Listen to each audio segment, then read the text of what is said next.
अगर आप अपने चरम शिखर को छूना चाहते हैं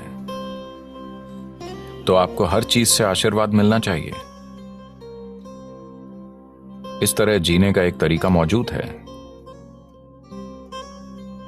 खुद को वाकई शानदार इंसान बनाने के लिए आपको यह देखना चाहिए कि इन साधनों का कैसे उपयोग करें।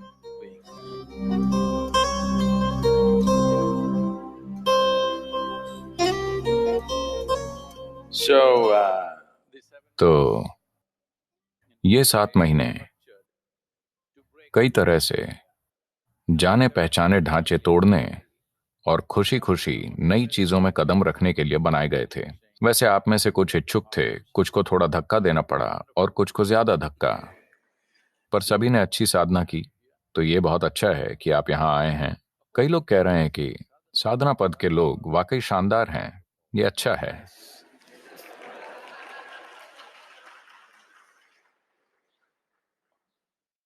क्योंकि इस मार्ग पर यह बहुत जरूरी है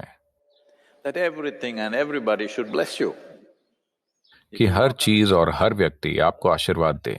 जब आप जमीन पर चलें तो धरती आपको आशीर्वाद दे, ये प्राणी विकसित हो, क्योंकि आपको हर चीज की जरूरत होगी। अगर आप अपने अंतिम शिखर तक पहुंचना चाहते हैं तो आपको हर उस चीज की जरूरत होगी जो आपको मिल सकती है। तो ये बहुत जरूरी है कि हर कोई और हर चीज आपको आशीर्वाद दे। अगर आप जाकर एक पेड़ के नीचे बैठें तो पेड़ आपको आशीर्वाद दे। ऐसे जीने का एक तरीका मौजूद है। यही साधना है। साधना इसी के बारे में है, इतना ज्यादा तालमेल में होना। चाहे वो एक जानवर हो या पक्षी या पेड़ या घास का तिनका हो, वो सभी खुद ही आपसे निकटता महसूस करें, आपकी तरफ से नहीं। और वो आपके लिए जो बेहतरीन हो सके वो करें। कुछ लोग कहेंगे ये बकवास है, ऐसा कोई विज्ञान नहीं है। वो सोचते हैं कि विज्ञान प्रयोगशाला में होता है। विज्ञान सृष्टि में हो रहा है। आपने बस कुछ चीजें देखी हैं, किसी ने सब कुछ नहीं देखा। आपने कुछ ही चीजों पर ध्यान दिया है और आप उसे विज्ञान कहते हैं। लेकिन यह हो रहा है, जीवन घटित हो रहा है, प्रयोगशाला में नहीं, दुनिया में, ब्रह्मांड में।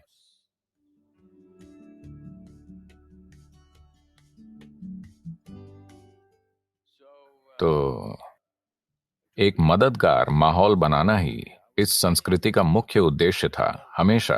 कि एक आध्यात्मिक व्यक्ति का मतलब होता था कि उसे इस संस्कृति में तुरंत मदद मिलती थी।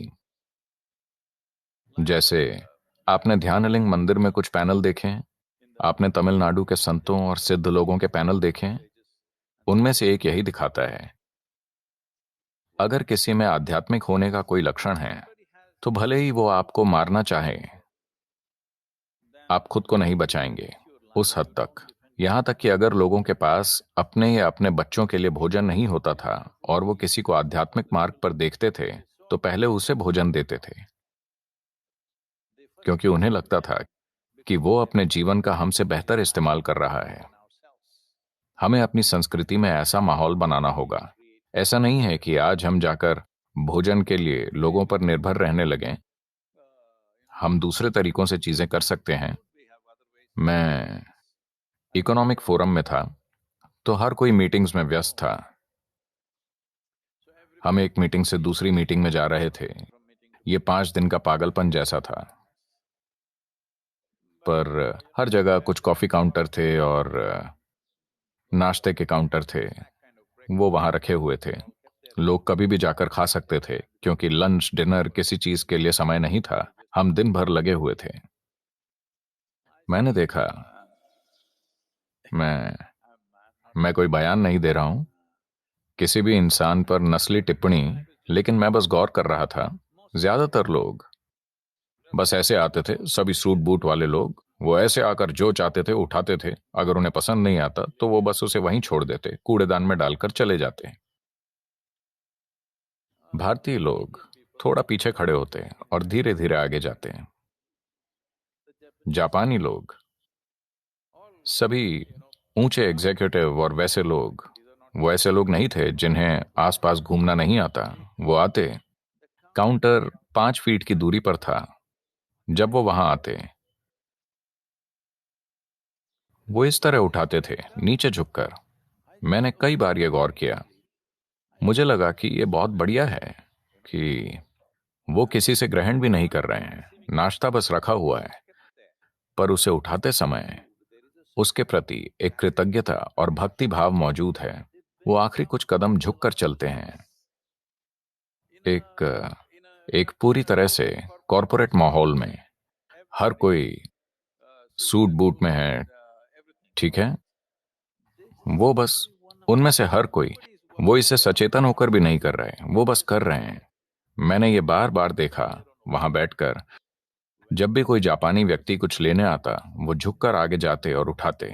मैंने सोचा कि हमें यही चाहिए कि हम जिस हवा में सांस लेते हैं, जो पानी हम पीते हैं, जो खाना हम खाते हैं, और धरती का हर दूसरा इंसान और हर दूसरा जीव जो हर पल किसी तरह से हमारे जीवन में मदद कर रहा है, उनके प्रति हमारे अंदर आभार की भावना आनी चाहिए। हेलो, आप जिंदा नहीं रह सकते थे। आप अपनी मूर्खतापूर्ण बुद्धिमत्ता के कारण जिंदा नहीं हैं। आप इसलिए जिंदा हैं क्योंकि ये सारी चीजें हर समय आपके लिए काम कर रही हैं। तो साधना का एक महत्वपूर्ण हिस्सा ये है कि आप कुछ नहीं जैसे हो जाएं।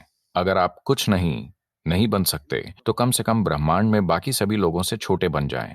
हेलो, ये बहुत महत्वपूर्ण है। जब आपका व्यक्तित्व छोटा हो जाता है, तो आपकी उपस्थिति बहुत बड़ी हो जाती है। और दुनिया में हमें इसी की जरूरत है। हमें ऐसे लोग चाहिए जिनकी मौजूदगी बड़ी हो, ऐसे लोग नहीं जिनकी शख्सियत बड़ी हो और कोई भी उन्हें सहन नहीं कर पाए। तानाशाह, बहुत ज्यादा तानाशाह हैं। अगर मैं तानाशाह कहता हूं, तो आप बेनिटो मुसोलिनी या एडोल्फ हिटलर के बारे में सोचते हैं। नहीं नहीं, तानाशाह हर जगह हैं। वो माता पिता के रूप में हैं, वो शिक्षकों के रूप में हैं, वो हर जगह मौजूद हैं। सौभाग्य से वो उनकी तरह काबिल नहीं हैं जिनका मैंने नाम लिया। सिर्फ उनकी नाकाबिलियत की हम तारीफ कर रहे हैं, पर वो तानाशाह हैं। तो विकास के लिए एक महत्वपूर्ण चीज ये है, विकास को इस तरह मत समझिए। विकास का मतलब बारीक हवा की तरह हो जाना है, ताकि आपकी उपस्थिति प्रबल हो, पर आपका व्यक्तित्व कुछ नहीं की तरह हो, ताकि आप हर चीज में फिट हो जाएं। ये बहुत महत्वपूर्ण है। लचीलापन, कम से कम शरीर को, हमने उसे पिछले कुछ महीनों में थोड़ा लचीला बनाया है। क्या उन्होंने आपको झुकाया, आपको थोड़ा तोड़ा है? कुछ हड्डियां मेरे ख्याल से हमें अभी भी तोड़नी बाकी हैं। सिर्फ शरीर नहीं, शारीरिक लचीलापन ही नहीं, एक जीवन के रूप में आपको लचीला होना होगा। अगर आप दुनिया में कुछ करना चाहते हैं, तो आपको किसी भी स्थिति में फिट होकर उसे बदलना आना चाहिए। अगर आप उसमें फिट नहीं होते हैं, तो आप बदल नहीं सकते। यही बात है। तो अब जबकि 7 महीने बीत चुके हैं और घर या जहां भी जाने का समय है, मुझे आशा है कि आपके पास आज भी एक घर है।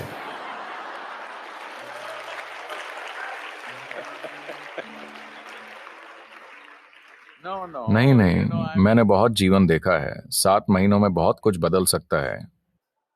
बहुत सी चीजें बदल सकती हैं, कौन जाने।